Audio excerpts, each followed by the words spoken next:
crisis centers is to answer calls as quickly as possible and avoid putting people on hold.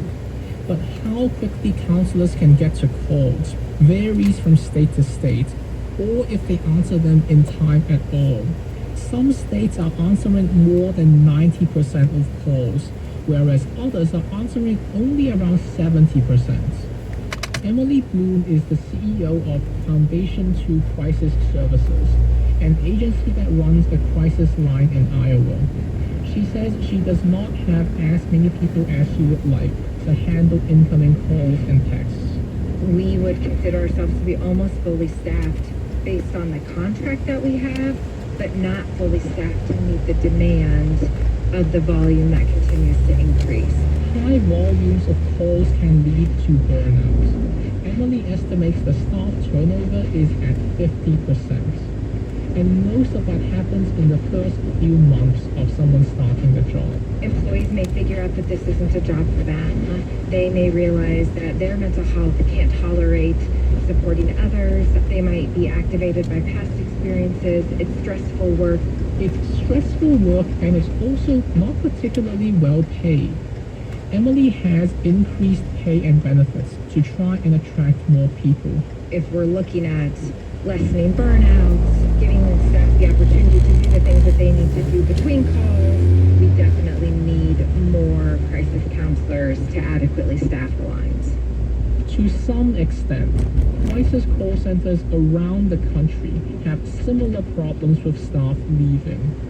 Tia Do is the Chief 988 Officer at Vibrant Emotional Health, which oversees the Federal Crisis Response Program. She says the attrition is difficult to address because they need to find a particular type of person who is suited for the job. Someone who is calm, someone who doesn't get easily activated, and this is going to be a big one for burnout, is someone who is able to leave work at work and be like, I did my best in that moment, and I've given that person tools to help themselves and to be able to really leave it at work.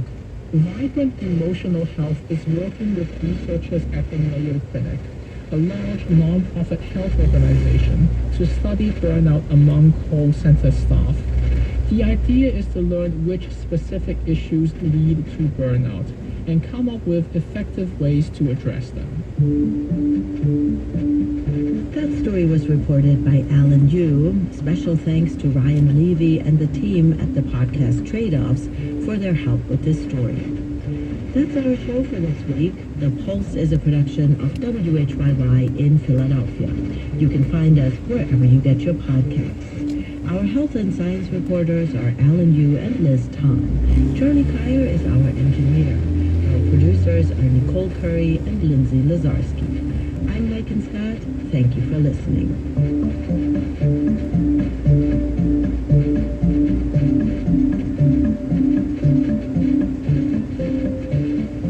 Behavioral health reporting on the Pulse is supported by the Thomas Scattergood Behavioral Health Foundation, an organization that is committed to thinking, doing, and supporting innovative approaches in integrated healthcare. WHYY's health and science reporting is supported by a generous grant from the Public Health Management Corporation's Public Health Fund. PHMC gladly supports WHYY and its commitment to the production of services that improve our quality of life. Hi, I'm Beverly. I included WHYY in my estate plan because I think it's very important for the station to exist into the future. The information that we get from the station, the fair analysis of things that are happening in our community and in this country, I think need to be heard by more and more people. Join us in updating your will, trust, or retirement account to include WHYY. You have until December 31st to join WHYY's Legacy Challenge and unlock a matching gift.